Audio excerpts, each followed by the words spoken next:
Pokemon Platinum was one of the games released by Game Freak. In fact, it was released so much that it even came out on the DS, selling at least 20 copies at my local Game Crazy. Despite it being one of Nintendo's top sellers for Wii U, people still have a lot of unanswered questions about Pokemon Platinum. One of the most prolific questions burdening gamers everywhere is more hypothetical than concrete. Is it even possible to beat it? Especially if you only use Pokemon? For most people throughout history, the answer would be a resounding no. Until today. That's right. Today, I'll be attempting a Pokemon Platinum Pokemon-only run. The rules for this run are simple. 1. I can only use Pokemon that I find in the wild or receive as a gift in the game. 2. If a Pokemon faints, it is unusable until I either use a revive on it or fully heal it at a Pokemon Center. 3. I must nickname every Pokemon I catch, if I wanted to have a nickname. 4. None of my Pokemon can exceed the level cap of 100 before the champion fight. And 5. Battle style will probably remain on Switch. Pokemon Platinum is a hard game, including some difficult fights like Cynthia and... Does my team of underdogs have what it takes to conquer the Sinnoh region and become champions of the Pokemon League? Or will Pokemon Platinum all over us? One way or another, the run begins now. Right off the bat, we get to pick our starter Pokemon. In this game, you have the choice between Turtwig, Chimchar, and Piplup. In this kind of run, Turtwig is the obvious choice. Chimchar has much higher speed and a useful stab combination. Piplup has a great defensive typing and decent bulk and power. But Turtwig has the advantage of turning into a really cool guy with a tree on his back when he evolves. On the way to Rourke, I catch a Starly, a Shinx, and a Ponyta. I'm a little nervous going into the Rourke fight, but I'm confident that with the right strategy, I can pull off a win. The fight against Rourke begins, and I'm already sweating, as Dr. Doodle the Grottle starts the fight missing 8 whole health points. Thankfully, I thought of a clever workaround. I ran the calcs, and it turns out that Dr. Doodle can get a sneaky one-shot with Absorb, healing him back to full in the process. I forgot to edge my Pokemon to the next level, so unfortunately, Dr. Doodle is left at level 18 for the rest of this fight. This has me worried for Onix. Onix comes in, immediately setting up Stealth Rock. Now I'm on the ropes, and my plan's been put in jeopardy.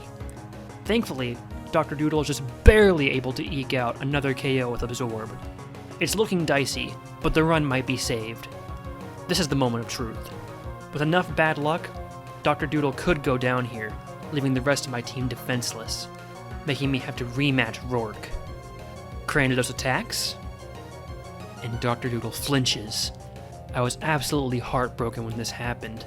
Now, I'm in real danger. With 5 more flinches, Cranidos can threat a KO on my entire team. It all rests on this next turn. And Cranidos goes for Leer. Whether it's sheer dumb luck or the AI giving me a break, we'll never truly know. But thanks to this mistake on Rourke's part, Dr. Doodle is able to hit the lucky KO range on Cranidos, winning us a tough battle. With Rourke out of the way, our adventure is only just starting. Next, I set my sights on Gardenia in Eterna City. Not much of note happens between these two fights, so we'll just skip right to the second gym battle. Gardenia leads off with her Turtwig into a now fully evolved Dr. Doodle. I've watched enough of the Pokemon anime to know that this is a horrible matchup for Dr. Doodle, as the smaller Turtwig will undoubtedly be faster and harder to hit. By some miracle, Dr. Doodle is able to connect with a bite, which gets a flinch despite being just shy of the one-shot. Cherrim, thankfully, isn't a threat, so we're able to take it out easily. But we aren't out of the woods yet. Gardenia's final Pokemon is Roserade, which if you know anything about Pokemon Platinum, you'll realize is actually a fully evolved Pokemon. A fully evolved Pokemon this early in the game can be a huge threat, and my team is not really built to take it on. Thankfully, I came up with a strategy to avoid taking any major damage. Roserade is actually part Poison type, meaning that Earthquake will do neutral damage to it. But of course, if Roserade hits us with a critical hit Ice Beam, that could throw a wrench in my plans. But it's the best plan I've got, and I have to just cross my fingers. The turn begins, and Dr. Doodle manages to outspeed and kill the Roserade in one hit, narrowly avoiding a complete wipe. Backs against the wall, my motley crew somehow managed to squeeze out another hard-fought victory. Of course, in this challenge, it can only get harder from here. Our next stop is Heart Home City, home of Fantina, the Ghost-type gym leader. Our team is looking a little weak to Ghost types, so before heading into the gym, I grab a Gibble from Wayward Cave. With Gibble on the team, I'm now feeling a lot more confident going into this battle. Thankfully, Duskull is pretty weak, so we managed to get a one-hit KO without losing too much HP. Next up is Miss Magius, who can be a real problem.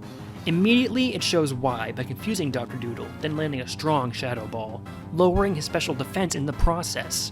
I thought catching Gibble would really help my chances in this fight, but our bad luck just made things a whole lot closer. Dr. Doodle manages to break through a second confusion, and by the skin of his giant tortoise teeth, he manages to get the one-shot with a high damage roll. With only half health going into Haunter, I'm scared of what his nasty stab Shadow Claws will do. Dr. Doodle hits himself one more time, and it's looking like the end. This last turn will be his final chance to close out the fight. And he breaks through and gets the one-shot. Thankfully, our next fight is a lot less scary, in more ways than one since we're on our way out of the Ghost Gym. But you know what else is scary? Having stinky feet. But thankfully, you don't have to worry about that anymore with the help of today's sponsor, Socks. Ever wanted to wear shoes but hate how bad they smell when you take them off? Well now, with the new Socks by Socks, using their patented sock technology, you can wear your shoes for hours with no problem. Socks come in many fun patterns like white and sharks. And the best part is, they're machine washable. You'll love it, your cats will love it, even your fish will love it. Huh? Use code WAYLORDSOCKS at checkout for a free 50% off your first order, and thank you to Socks for sponsoring today's video. Luckily for us, the game is pretty easy for the next little while. The fights against Maylene, Wake, and Byron all go according to plan, and honestly, they're such clean sweeps that we don't need to spend much time dwelling on them. Instead, we'll just skip straight to Candace in Snow Point City. This fight has the potential to be the scariest yet, but I pulled out all the stops for my strategy. First out is Sneasel, who manages to land a nasty ice shard. It's looking like this is the end, but unfortunately for the Icy Weasel, I have a trump card. I taught Dr. Doodle Flare Blitz through the move tutor specifically for this fight. Between the super effective damage and the held Haban Berry, which is Dr. Doodle's favorite, he's able to sweep his way through what otherwise would have been a pretty tough fight. At this point, the league is looming pretty close, and my team is in high spirits. But unfortunately, those spirits are dashed on the rocks as I attempt to enter Sunny Shore City, and my game completely crashes. Heartbroken, I end up making the hard call that attempt number 1 has to end here. I'll never forget Dr. Doodle and the team's valiant efforts, but in the end, this time, Sinnoh just proved to be too much for them. Never again. This time, we'll win. For my team.